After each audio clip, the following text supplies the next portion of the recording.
Bisa Wakil Gubernur DKI Jakarta Rano Karno membagikan secara simbolis 146 kartu layanan gratis kepada para penyandang disabilitas. Biar kebagian yuk. Ya, pembagian kartu layanan gratis atau KLG kepada penyandang disabilitas digelar untuk menyambut Hari Penyandang Disabilitas Internasional yang diperingati setiap 3 Desember. Menurut Rano, rangkaian peringatan Hari Penyandang Disabilitas Internasional merupakan bentuk nyata komitmen Pemprov DKI untuk mewujudkan kota yang inklusif dan ramah bagi semua.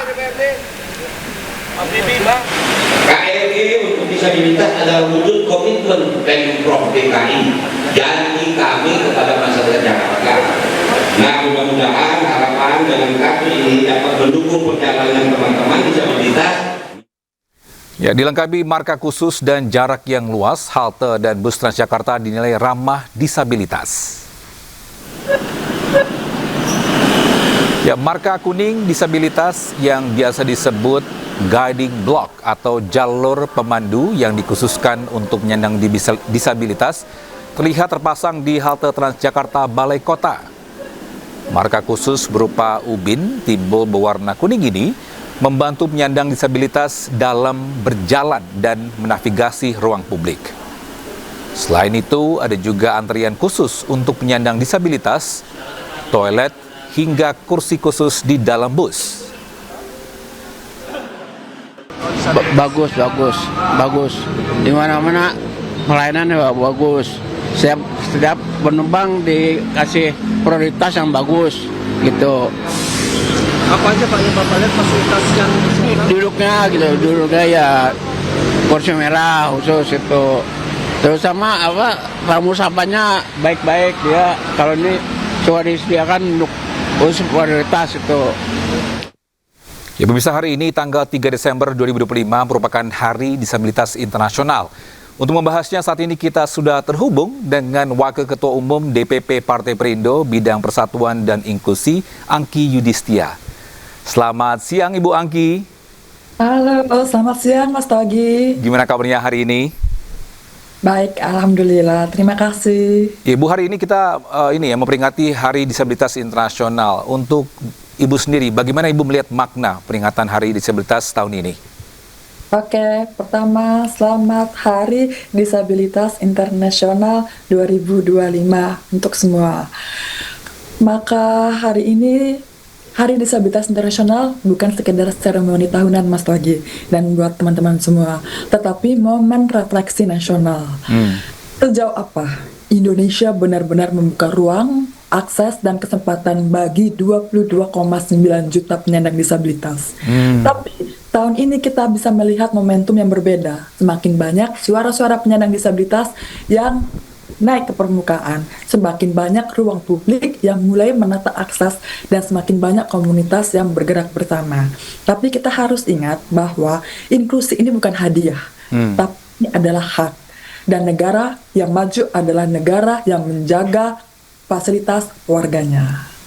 Baik, tapi kalau sedang dilihat dari segi mungkin ekonomi, mungkin sejak pandemi hingga kondisi ekonomi saat ini, bagaimana Ibu melihat situasi kesejahteraan dan akses ekonomi bagi penyandang disabilitas? Baik, pandemi membuka mata kita bahwa penyandang disabilitas adalah kelompok yang paling rentan, yang kehilangan pendapatan lebih cepat dan pulih lebih lambat dibanding sekitarnya. Saat ini memang pemulihan memang terjadi, tapi tidak merata. Akses kerja, peluang usaha, dan literasi digital ini masih sangat minim sekali. Tapi di sisi lain muncul harapan baru. Kita masih bisa melihat banyak usaha mikro dari rumah. Makin banyak brand yang membuka peluang kerja remote. Dan teknologi digital ini yang menjadi akses baru. Namun secara keseluruhan kita masih membutuhkan percepatan kebijakan dan intervensi ekonomi yang lebih komprehensif karena masih banyak penyandang disabilitas yang belum dapat akses pekerjaan yang layak. Berarti bisa dibilang sudah membaikkah atau memang tidak dalam proses untuk lebih baik lagi, Ibu Angki? Proses menuju ke lebih baik lagi. Baik, untuk apa nih tantangan terbesar nih bagi menghambat penyandang disabilitas untuk bersaing di dunia ekonomi dan atau nggak di dunia pekerjaan, Ibu Angki? Betul. Tantangan utama ini bukan hanya pada kemampuan penyandang disabilitas saja, tetapi pada sistem yang belum sepenuhnya siap menerima keragaman kemampuan penyandang disabilitas. Jadi tantangannya itu pertama stigma sosial yang masih banyak melihat disabilitas sebagai keterbatasan, bukan keistimewaan. Kedua, akses pendidikan dan pelatihan yang tidak setara. Ketiga, lingkungan kerja yang belum aksesibel, baik secara infrastruktur, bahkan sebagai ekosistem kerjanya. Dan keempat, kurangnya pendampingan bisnis dan akses modal untuk yang ingin berwirausaha. Jadi hambatan-hambatan ini adalah yang membuat penyandang disabilitas itu sulit. Maka dari itu kita perlu pendampingan-pendampingan sehingga membuat penyandang disabilitas ini memiliki kemampuan kompetitif yang setara dengan non-disabilitas. Tapi untuk merubah stigma ini, bagaimana cara ini, Bu Angki?